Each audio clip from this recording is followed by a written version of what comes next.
ہم ان کتب پر آئیں گے۔ آج میں پہلے اس تکفیر کے باب میں ایک اور اہم ضابطہ بیان کرنا چاہتا ہوں۔ کچھ گفتگو پہلے ہو گئی تھی، آج ایک بڑا اہم ضابطہ بیان کرنا چاہتا ہوں، شرعی اور فقہی اور اعتقادی، اور اس کے بعد پھر ہم قاضی ایاز کی الشفا پر اور پھر ائمہ فقہ جو احناف ہیں ان کی کتب پر آئیں گے، احناف کی بڑی وقیع امہات کتب پر آئیں گے انشاءاللہ۔ تو سب سے پہلے تکفیر کے بارے میں آقا علیہ الصلوۃ والسلام کا فرمان سن لیں۔ حضرت عبداللہ بن عمر رضی اللہ تعالیٰ عنہ، حضرت ابو ہریرہ رضی اللہ تعالیٰ عنہ اور دیگر کئی صحابہ کرام سے مروی ہے، حدیث متفق علیہ ہے، صحیح بخاری میں کتاب الادب اور صحیح مسلم کے کتاب الایمان میں۔ حضور صلی اللہ علیہ وسلم نے فرمایا ایما رجل قال لاخیہ یا کافر فقد باء بها احدهما۔ اب یہاں سے آج گفتگو شروع ہو رہی۔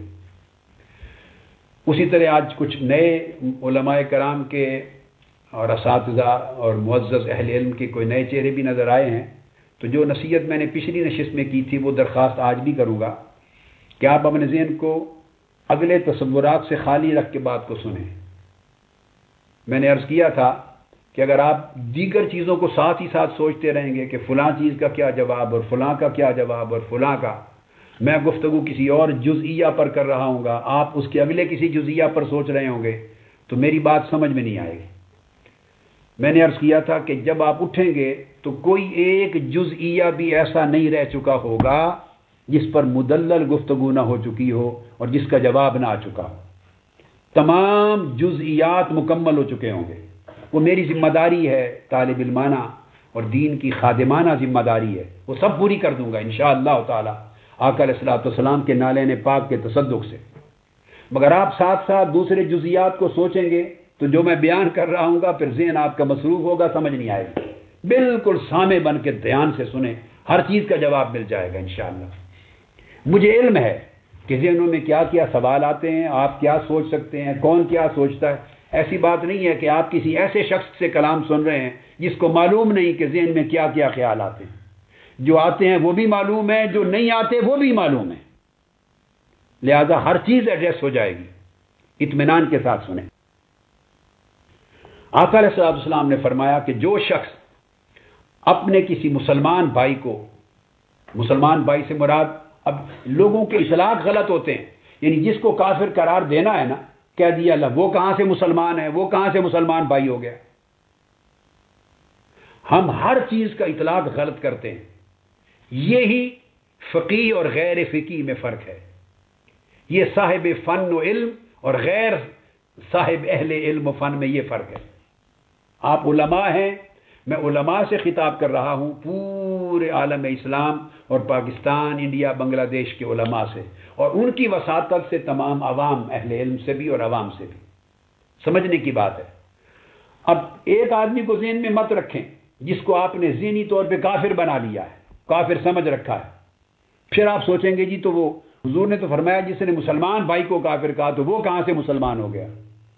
اسی بات کا تو تعین کرنا ہے، وہ بھئی آپ نے سوچ رکھا ہے نا کافر، اس کو آقا علیہ السلام نے تو نہیں کہا کافر، اس کو ائمہ مجتہدین نے، بزرگان دین نے تو ابھی کافر نہیں کہا۔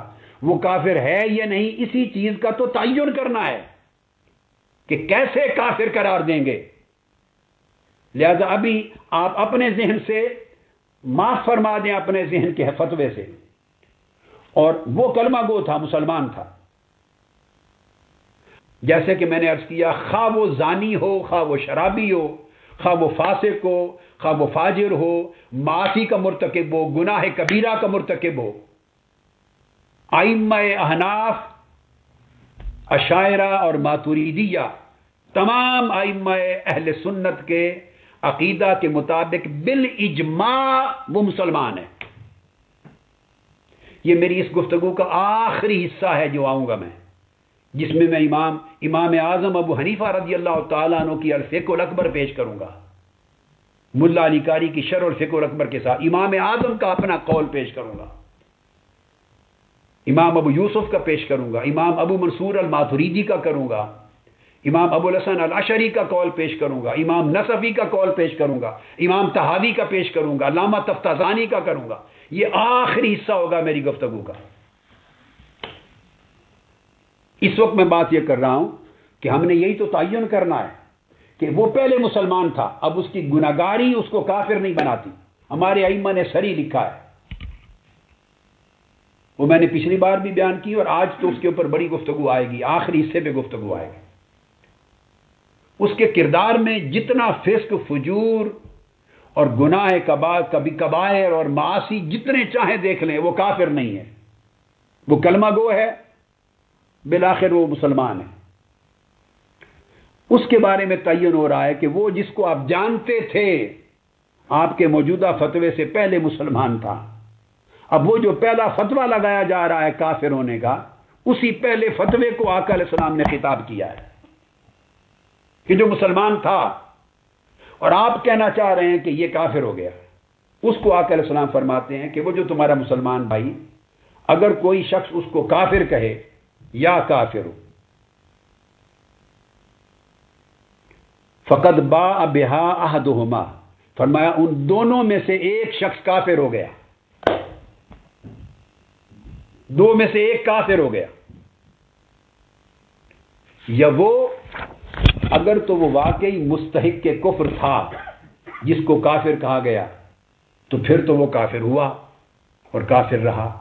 اور آقا علیہ السلام فرماتے ہیں مراد یہ ہے کہ اگر وہ حقیقت میں استحقاق کے کفر نہ تھا اس کے لیے، اور کہنے والے نے ظلماً ناجائز تجاوز کرتے ہوئے حدود سے، شرعی قواعد اور ضوابط کی خلاف ورزی کرتے ہوئے اس کو کافر بنا دیا.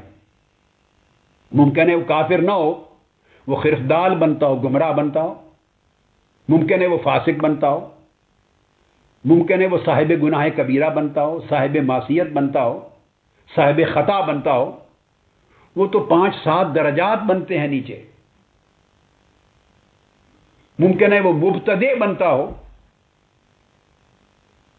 5-6 درجات میں سے وہ سب کچھ بن سکتا ہو مگر کافر نہ بنتا ہو، ممکن ہے. تو اس کی بات ہو رہی ہے کہ اگر وہ کفر کا مستحق نہ تھا تو پھر کہنے والے کی طرف اس کا کافر کہنا لوٹ کر آ جائے گا. اس پر ائمہ محدثین نے کہا کہ وہ جو لوٹے گا کہنے والے کی طرف، وہ کفر لوٹے گا یا تکفیر. کئیوں نے سمجھا کہ کفر لوٹے گا تو کہنے والا خود کافر ہو جائے گا، لیکن نہیں. محتاط ائمہ فقہ اور محدثین نے کہا کہ اس کا عمل تکفیر لوٹے گا. جو اس نے تکفیر کی اور اگر وہ مستحق کے کفر نہ تھا تو تکفیر پلٹ کر مکفر کے اوپر آ جائے گی. کفر کا فتویٰ دینے والے پر اس کی اپنی تکفیر آ جائے گی، گویا اس نے اپنے آپ کو کافر کہا. یہ متفق علیہ حدیث ہے. اب اس سے ائمہ محدثین نے اصول وضع کیے اور کہا کہ یہ ایک قاعدہ اس سے بیان ہو جاتا ہے کہ کتنی سختی مقرر کی گئی ہے. امام ابن عبد البر نے بیان فرمایا ہے اپنی کتاب التمہید میں، جو امام مالک کی الموطا من المعانی والاسانید کی شرح کے اوپر بہت بڑی کتاب ہے، کوئی تقریباً 30 جلدوں کے قریب کتاب ہے، بہت بڑی، بڑا عظیم خزانہ علم ہے امام ابن عبد البر کا. اس میں فرماتے ہیں کہ یہ حکم رسول کسی مسلمان کو کافر نہ کہنا، یہ اس باب میں انتہائی احتیاط کا مظہر ہے جو آقا علیہ السلام نے ہمیں عطا کیا ہے اور قاعدہ عطا کیا ہے.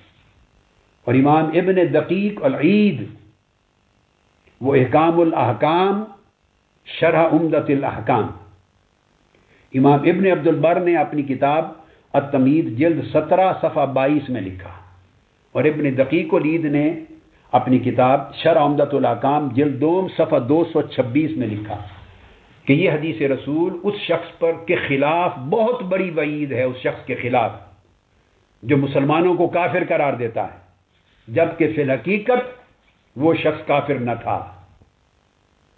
اور پھر امام ابن دقیق العید لکھتے ہیں کہ ایسا کہنا، لوگوں کو بے دھڑک کافر کہہ دینا، اتنی بڑی جرت و جسارت بہت بڑا وبال اور فتنہ ہے.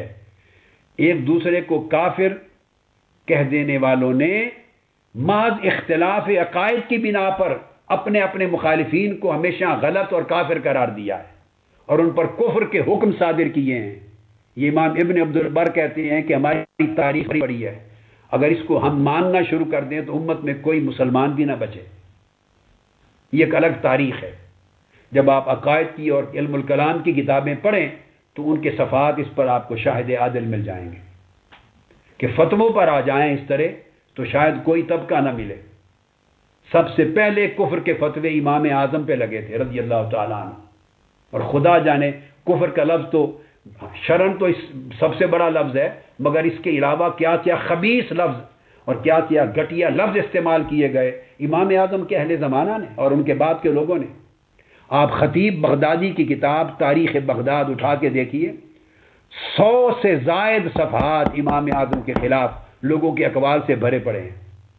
تاریخ بغداد علامہ خطیب بغدادی کی، جو کچھ امام اعظم کے بارے میں کہا گیا، اور دیکھیے کہ پھر کیا بچ جاتا ہے۔ یہ ایک روش ہے، اس کی طرف اشارہ کر رہے ہیں کہ وہ آقا علیہ السلام کے اس فرمان کی روشنی سے کہ کسی کو کافر کہنے کی بڑی تحذیر۔ اس کے بعد ایک دوسری حدیث آقا علیہ السلام نے فرمایا، اور یہ حدیث بھی صحیح بخاری کتاب الادب میں ہے، اور امام احمد بن حنبل نے بھی روایت کیا۔ ابو ذر غفاری رضی اللہ تعالیٰ عنہ حدیث کے راوی ہیں۔ آقا علیہ السلام نے فرمایا، لا یرمی رجل رجلا بالفسوق ولا یرمیہ بالکفر الا ارتدت علیہ ان لم یکن صاحبہ کذالک۔ اب یہ بات سمجھنے والی ہے کہ آقا علیہ السلام نے یہ کیوں فرمایا۔ اچھے بھلے چلتے پھرتے کسی مسلمان کو تو کوئی کافر کہتا نہیں، اور آقا علیہ السلام کے مخاطب سب سے پہلے تو صحابہ کرام ہی تھے نا، اور ان کی وساطت سے پھر آقا علیہ السلام نے پوری امت کو خطاب کیا، ہمیں تعلیم دی۔ تو آقا علیہ السلام یہ کیوں فرما رہے ہیں؟ کیا کسی نیک اور صالح شخص کو کوئی کافر کہتا ہے؟ کیا کسی ایسے شخص کو جس کے بارے میں کوئی شک و شبہ نہ گزرے کفر کا، کوئی کہے گا کافر؟ یہ جو ممانعت وارد کی آقا علیہ السلام نے، منع وارد فرمائی، کیوں؟ آپ جانتے ہیں لا محالہ کسی کو کافر کہنا اسی وقت یہ نوبت آتی ہے جب وہ کوئی ایسا قول کرتا ہے جس کے قول سے کفر کا شبہ اور شک وارد ہو جائے، یا کوئی ایسا فعل کرتا ہے، یہ کسی ایسے عقیدے کا اظہار کرتا ہے، کوئی ایسی بات کرتا ہے، کوئی ایسا عمل کرتا ہے جس کی بات، جس کا قول، جس کا کلمہ، جس کا فعل سن کر دیکھ کر یہ شک گزرے، احتمال ہو کہ یہ کافر ہو گیا۔ کفر تبھی کوئی کافر کہتا ہے نا۔ نماز پڑھتے شخص کو تو کافر کوئی نہیں کہے گا، روزہ رکھنے والے کو کافر کوئی نہیں کہے گا، متقی ایک متبع رسول کو، مؤدب رسول کو کوئی نہیں کہتا۔ کافر کہنے کی نوبت اسی وقت آتی ہے جب سچویشن کریٹ ہوتی ہے کسی کے قول، فعل، کلمہ، عقیدہ کے اظہار سے۔ تو یہ آقا علیہ السلام کا فرمان ہی اسی صورتحال کو ایڈریس کر رہا ہے۔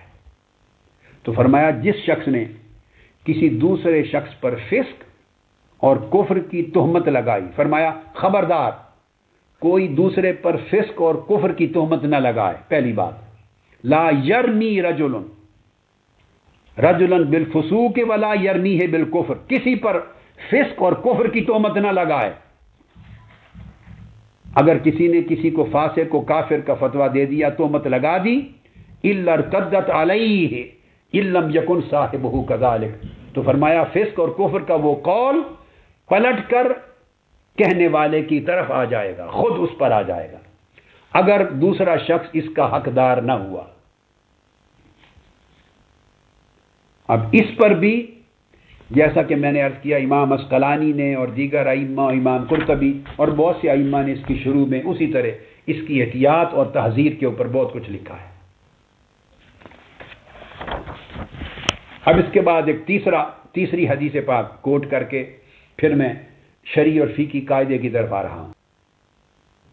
ثابت بن دہاق رضی اللہ تعالیٰ عنہ روایت کرتے ہیں، اور یہ حدیث جو کوٹ کر رہا ہوں یہ بھی صحیح بخاری کی ہے، اور یہ بھی کتاب الادب میں۔